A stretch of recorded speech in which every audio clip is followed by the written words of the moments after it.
This is our second time recording this. We recorded this yesterday on Tuesday, as we always do, but with slower. But unfortunately, the weirdest fucking glitch I think I've ever come across. So the video, half of the video is missing, but it's not the first half and it's not the second half. It's like in the middle. Somewhere we're talking about, it's like right after we're talking about the Giant stuff, and then it just cuts, and then it comes back on in like the middle of, I think, in Europe for when we're talking about the Falcons. I think that's a sign to know that we just don't need to talk about how bad the Giants are, because or just the Giants in general. I guess that's the, to be fair, last week when I started shitting on the Giants, my computer crashed, so maybe just tell me the Giants is cursed. Oh well, what is going on, guys? Welcome back to Nick's Picks. We are in week 8 of the regular season, and I am joined by Ben. I was originally joined by Slower. I will have at least some of the little things that I can put in there, I guess, but for the most part, I'm probably just going to tell you guys all of Slower's hot takes, or at least what I can remember from all of the shit that he spewed yesterday. Yeah, I can't help you on that.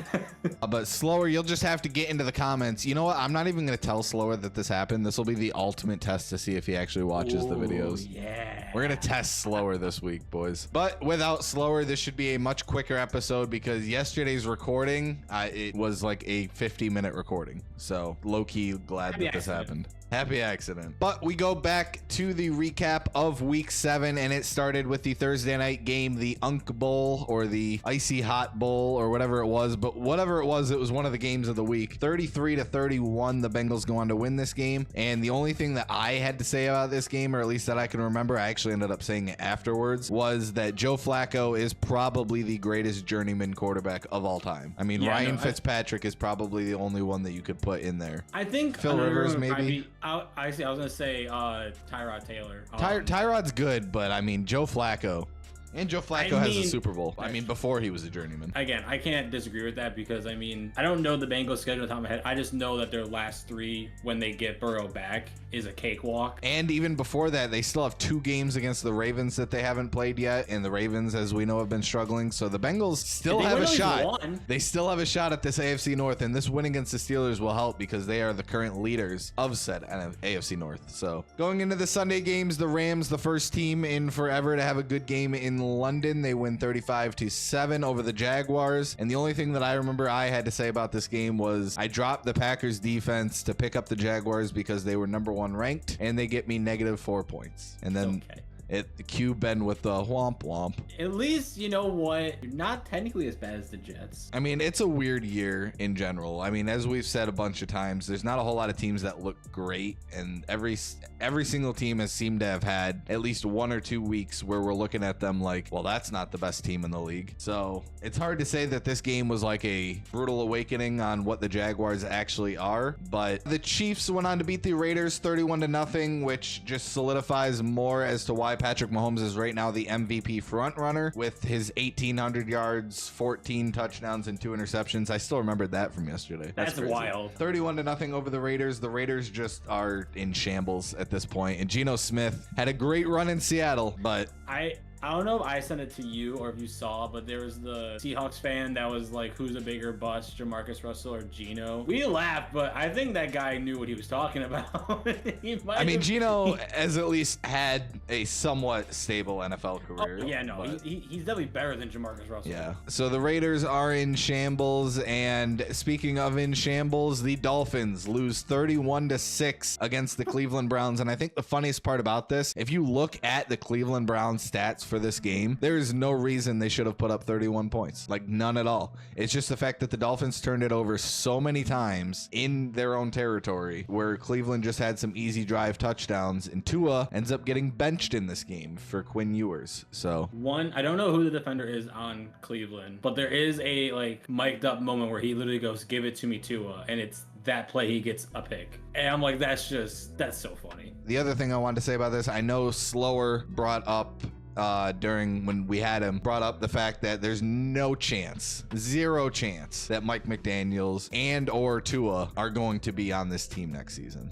I don't think there's much chance. McDaniel, I think, is going to get fired in the next couple of weeks. Speaking of coach, I do remember us talking about the fact with the Titans head coach getting fired. First of all, they lose 31-13 to the Patriots. This was a much closer game. I had also brought up the fact about Cam Ward, how, we mentioned the fact that we don't think he's a bust and we think Tennessee is really just that bad. But this is the second time this season where Cam Ward has gone back for a pass and with no pressure, no hit, nothing, just drops the football and forces a fumble. And like I was saying, this was a close game up until that point, and then the Patriots kind of ran away with this one. And then the Tennessee Titans, we're pretty sure that the Tennessee Titans, their head coach is a rookie head coach. It was his first year. That's what you're looking up.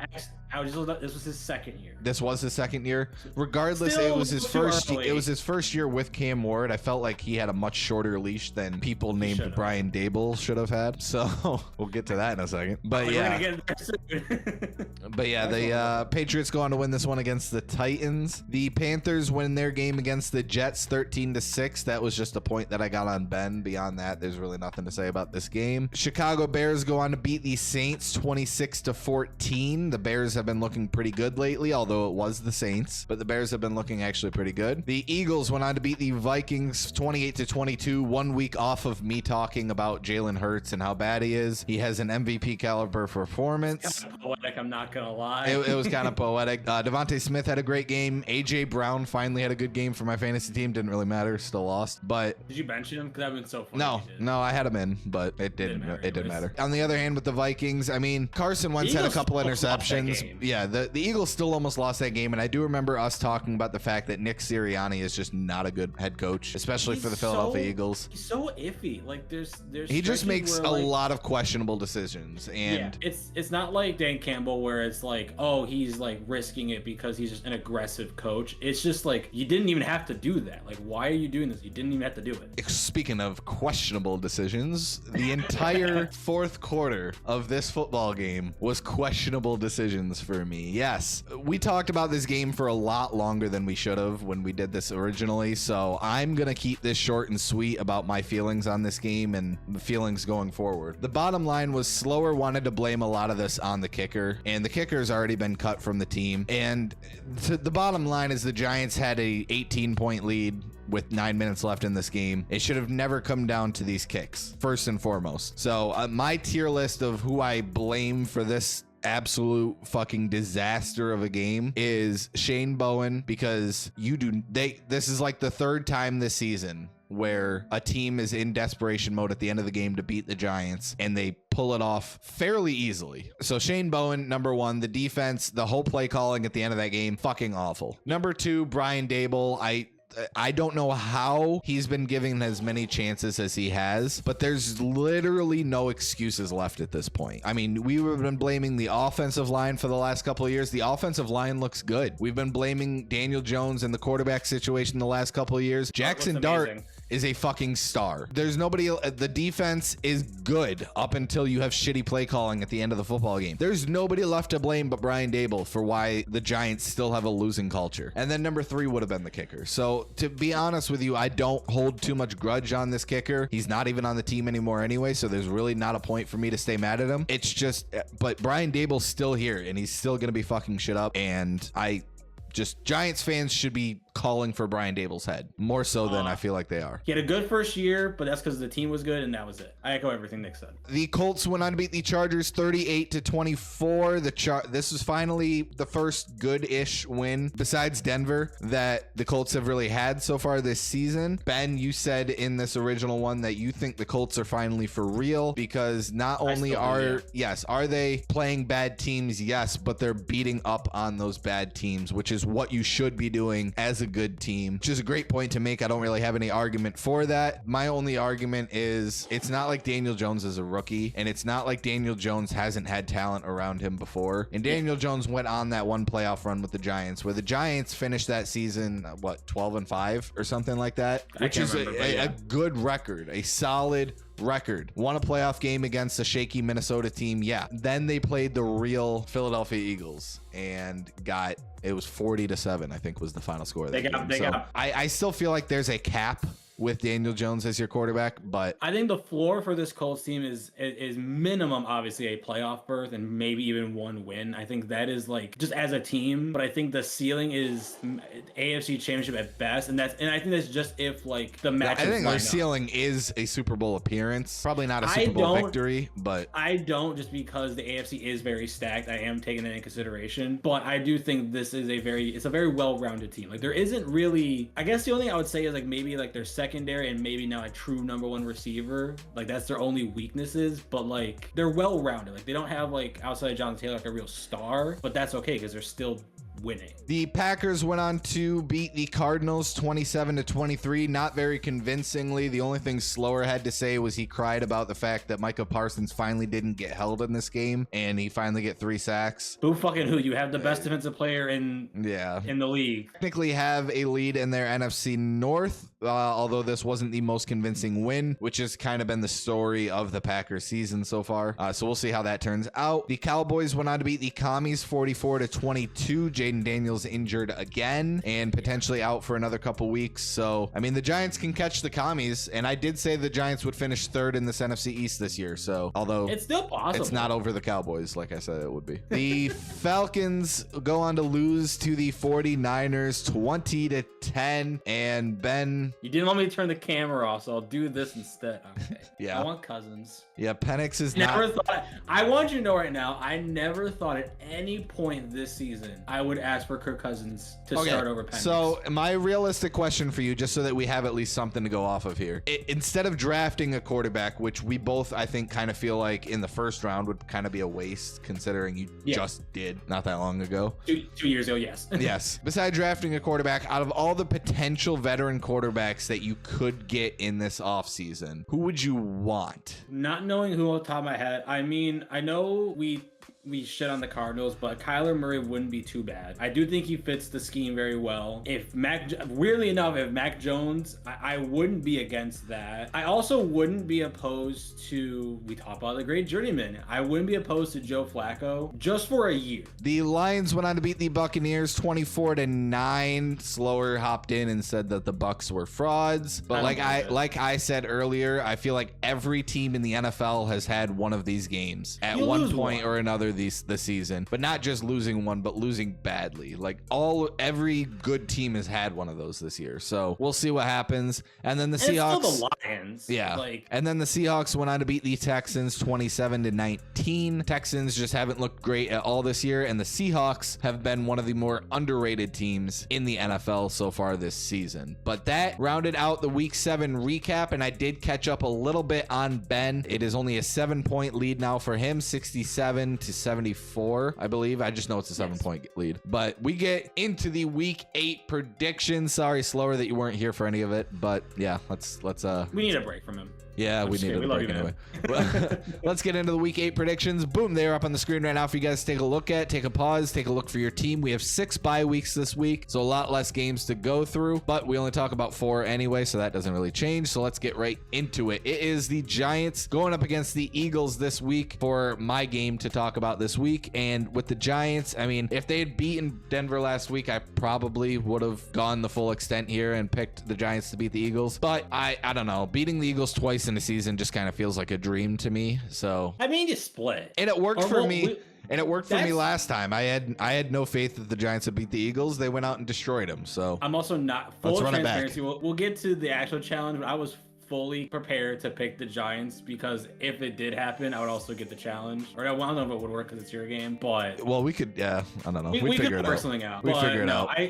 I do think, weirdly enough, you already beat them once. Yes, you choked against the Broncos, but you have a puncher's chance to win. Going into your game, I remember asking you this specifically. This is a game that the Falcons should win. This is a game that we both picked the Falcons to win. However, my question for you is, why are the Falcons going to lose this game? Because this is a very losable game for the Falcons. Penix. I did also see, apparently, I didn't even notice he got a little hurt. So, and who knows? Maybe Quinn Ewers actually starts in this game, maybe Quinn Ewers is actually a decent quarterback, because the Dolphins have weapons, at least for the time being. I know I've seen the Giants have been looking into Jaden Waddle. I would love that. They have weapons still, even with Tyreek Hill out. They still have A-Chain. They still have Waddle. I don't remember exactly what their tight end's name is, but I know he's decent. And they have an okay defense as far as I'm aware. So who knows? Maybe Quinn Ewers is actually somewhat good. Never know. Yeah.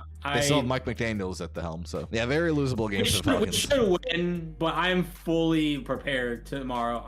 Is it sad that I believe more that the Giants will upset the Eagles than Atlanta winning a favorable game? Is it sad? Are we at that point? A little. That is a little sad. Going into the game of the week, we essentially decided that this was going to be the Monday night game between the Chiefs and the Commies. I mean, Denver and Dallas might be another contender for this, but really beyond that, Vikings Chargers, I guess, is another one. Two struggling teams. It's not really a game of the week, though. So Commies and Chiefs, I feel like this would be a better game if the Commies weren't struggling and the Chiefs weren't literally playing like the Chiefs. I mean, it's kind of unfortunate, but this is the best game of the week. No, yeah.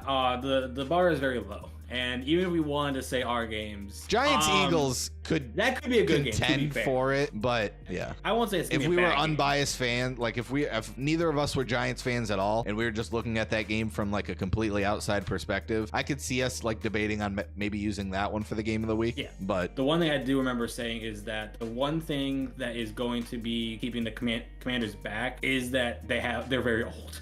Their key players are very old. Like a lot of veterans on that team outside of Jaden, and they're one running back. Yeah, it's because even Tanner McLaurin's old, Debo's old. Like those are your young old guys, and they're still like 8-10 years in the league. So it's like they gotta get youth into that building. But also, I'm excited for the Dan Quinn.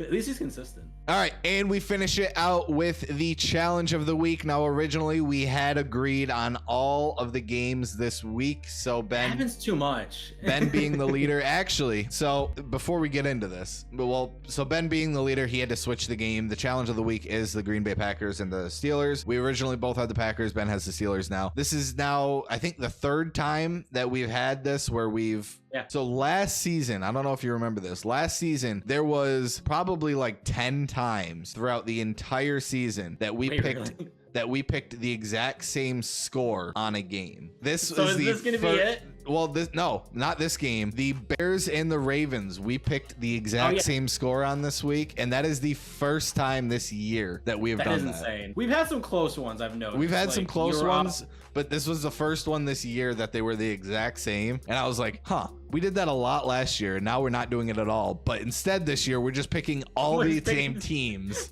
We're just picking the same winners. Except for week 1, where I lost a lot of points and haven't looked back from it. No score predictions yet. We've gotten close. We've both gotten close a few times. I had 28-21. I had some that were off one. I had some that were off one too. We had some, yeah. All right, anyways, we're on this challenge game is the Packers and the Steelers. Now, we both think that the Packers are going to win this game, but when we were doing this original recording with Slower, he brought up a stat that neither of us knew going into this, even before you had switched your pick, was that the the Packers have not won in Pittsburgh since Bart Starr was a quarterback. So leads your flop to the Steelers here to be a little bit more favorable, but I feel a little better about that. I mean, this is definitely a game the Packers could lose. I mean, the Steelers defense could definitely hold the Packers offense down a bit, and I mean, the Packers defense could definitely hold down the Steelers offense. So this is gonna be a defensive game. It's gonna be a tough one. I think it's gonna be a very defensive game. Like both teams have really good defense, especially edge rushers. Like you have TJ Watt versus Micah Parsons. Like you could argue that's like 1A, 1B as far as like best defensive players or best edge rushers in the league. So those two are gonna go off, I think. So it's also, I just realized it's Jordan Love versus Aaron Rodgers. Right. So that's gonna be an interesting one. Interesting matchup indeed. Just running through the other matchups out of the week. The Vikings going up against the Chargers. That's the game tonight that you guys are watching. I think we both had the Chargers in that one, but I could very much see the Vikings winning this one as well because of how the Chargers have been playing lately. Jets going up against the Bengals. An easier win for the Bengals so they can keep themselves going without Joe Burrow. Bears and the Ravens, the game I was just talking about that we have the exact same score prediction for, and ironically, we would have never thought at the beginning of the season that we both picked the Bears in this one. Is what it is. Yeah, it's like Lamar might be out too, so yeah, it's been an absolute shambles for the Ravens so far this season. I would also laugh if that's the first score prediction, right? And we both get it.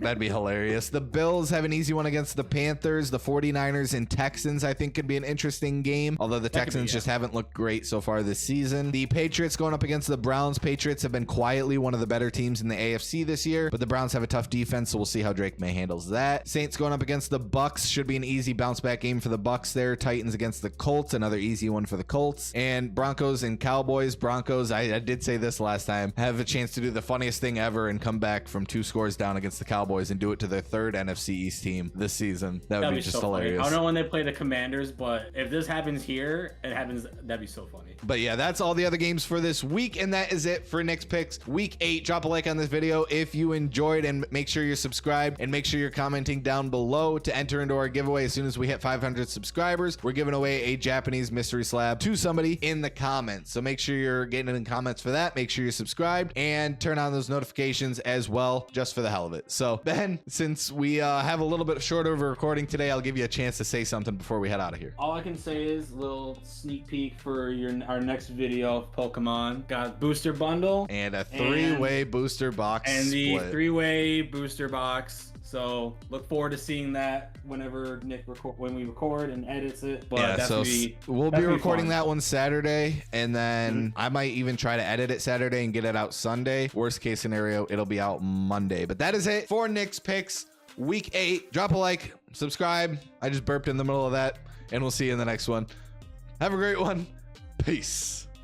And even though this is a re-record and we did this once already, we got clapped when we did it the first time. We're gonna do better. So now we got to do better. As you guys know, with this Japanese slab giveaway at the beginning or end of each video, we've been opening a Japanese pack, and Nick's Picks is no different from that. We have Night Wanderer, which somebody hopped into a comments of one of my shorts and told me is Korean, and I'm pretty sure they're wrong. That's all I have to say about that. I'm pretty sure they're wrong. But this is Night Wanderer, and we started off with a Horsey. At least it's something that I actually know what the Pokemon is. We have a Beware, so second one where I actually know where the Pokemon is. Congratulations. We get Krogant. We had Toxicroak in the first one. We get a Krogant, and we get clapped yet again in Night Wanderer. But yeah, we hopefully do not get clapped in that Mega Evolutions booster box battle, and hopefully we all pull some heat. Yeah, hopefully, yeah. And hey, I'm getting a Bulbasaur finally, so yay. Oh yeah, you're either getting the promo one or